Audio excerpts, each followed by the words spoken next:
morning, everyone. I'm Schorr from Wolfson Medical Center. And I'm glad of the opportunity to tell you a little of this little different experience that I had last year. So we'll begin where Palau is. Palau is a small archipelago in the sea of in the Filipino Sea, which is a part of the Atlantic of the Pacific.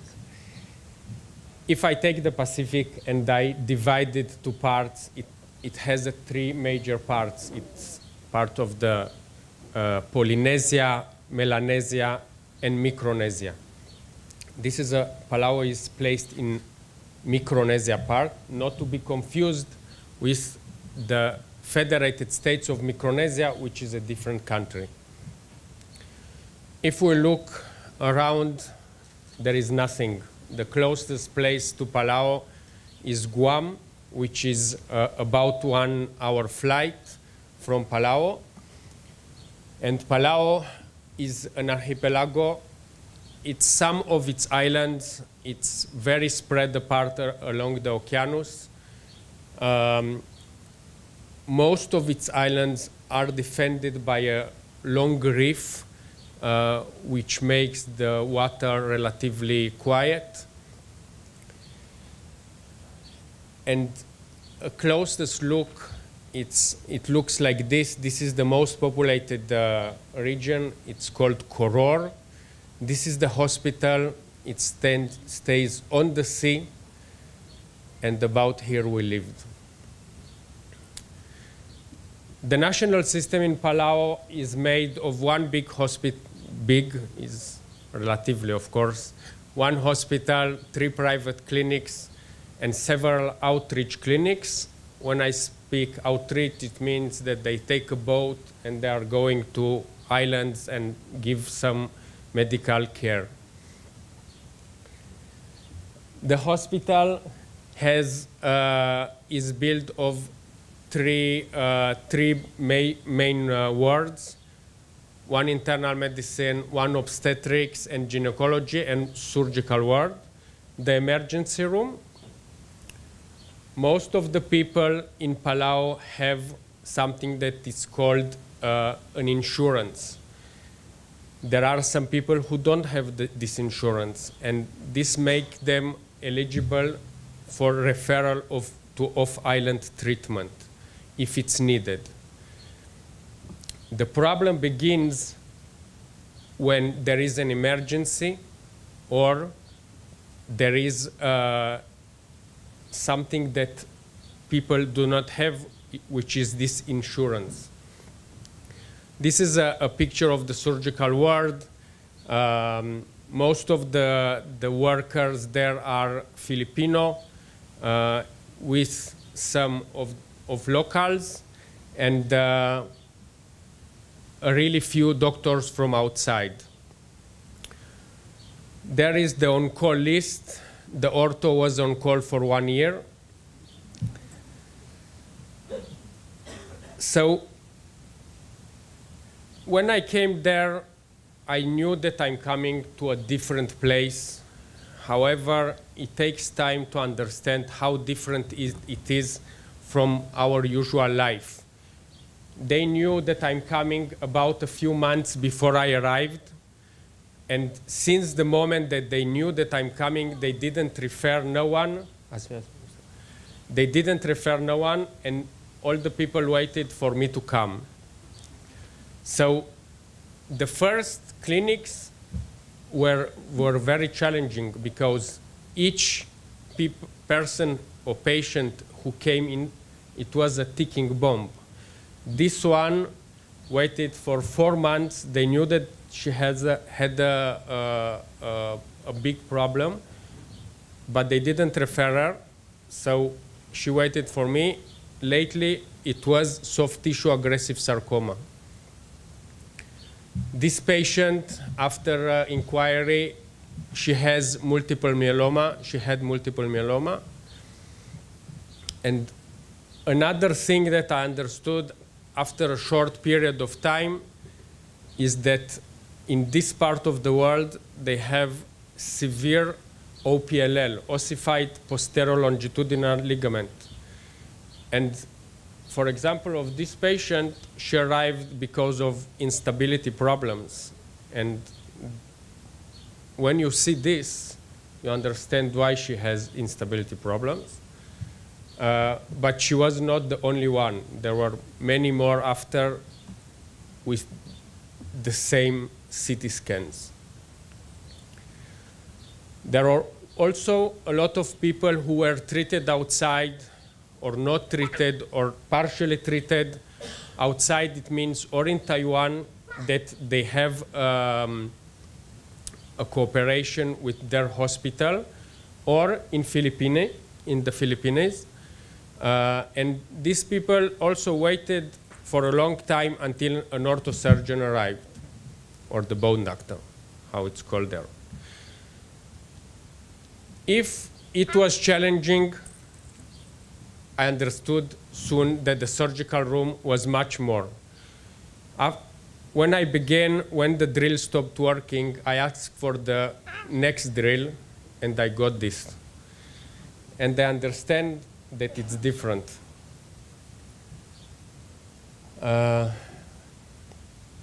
When the first hip surgery arrived, you improvise the table.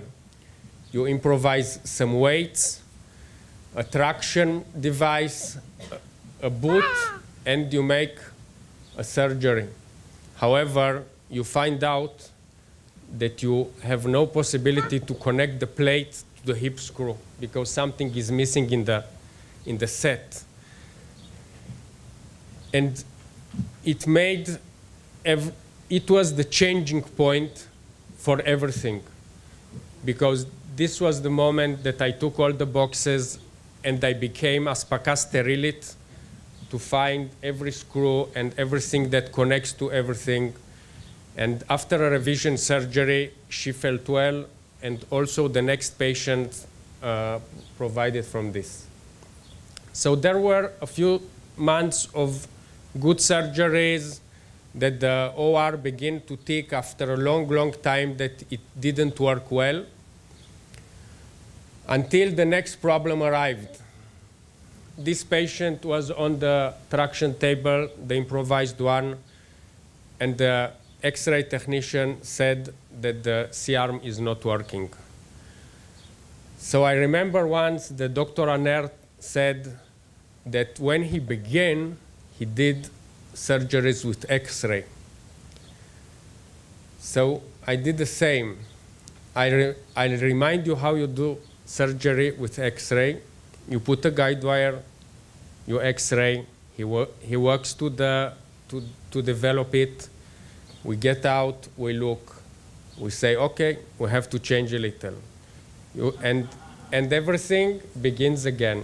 Each place takes a huge amount of time and a lot of patience. But finally, the things are going well.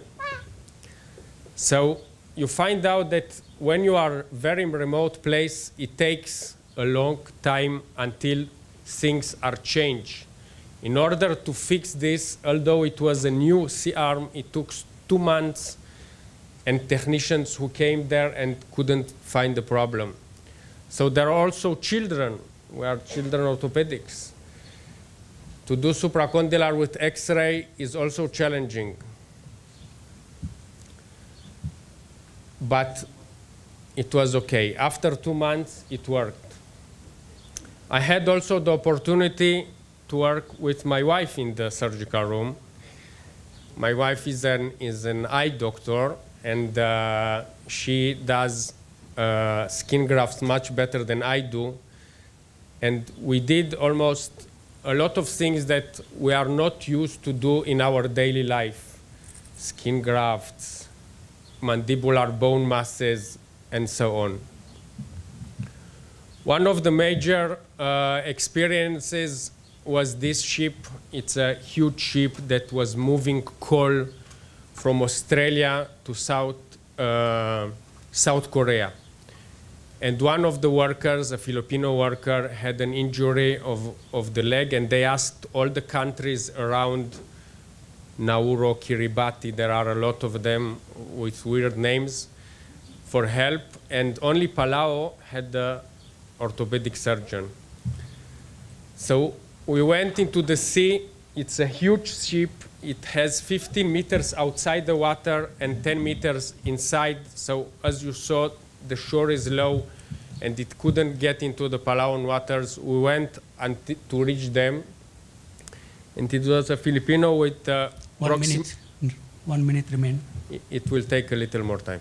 It was a Filipino with a proximal tibia fracture. It was a big operation to take him off the ship because you don't have the means. They took a stretcher, they put him like from a building down outside the ship, and he was treated later with an X-fix. But Palau is not only surgeries. Palau is a beautiful state of a lot of untouched places. It's a place of untouched nature. You see all dolphins almost every getting out of the Palauan waters. It's a place that daily it rains. It's not light showers. It rains, and it's seen the connection between rain and life. It's one of the best places in the world to dive. They are protecting everything.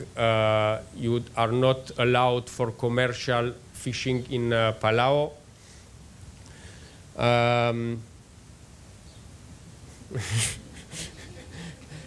It is one of the shark sanctuaries in the world.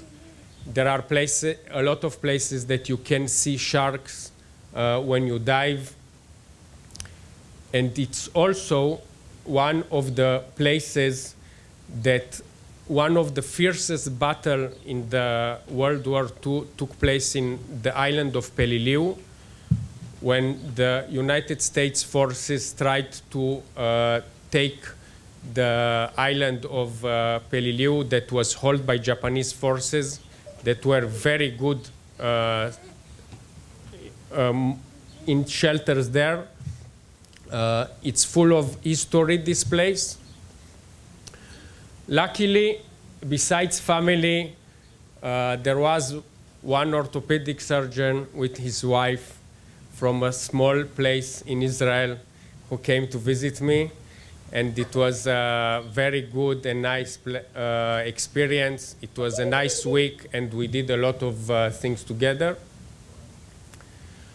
I think that the most memorable event of this period was this boy. It was a 16-year-old boy that he arrived to the emergency room with a partial amputation of the hip after a car accident. He was unstable, and because I was there and I had an X-fix, I could put him in X-fix and literally save his life. After a while, I asked the surgeons what would have been done if I wasn't there. What are they doing to people like this? And they said that there are two options. One, to try to complete the amputation and hope that he will live. And the second one is to try to evacuate him. To get there, an evacuation plane costs huge amount of money, and it takes at least 3 days until it gets there. This is the boy and his father. He is half Palauan. His father is American, who was married to a Palauan local. This boy is the national swimmer of Palau, and after less than 1 year, he took first place in the Oceania contest, and he will be the Palau representative in the next Olympics. For now, when I begin to do it, since I left there, there is no orthopedic surgeon. And many of the orthopedic things, they are sending me by mail or by WhatsApp to understand or to try to consult me what to do with them. These are only a few cases from the last 2 weeks. There are things that I can help. There are things that even God can't help. It was a huge experience for me and the family.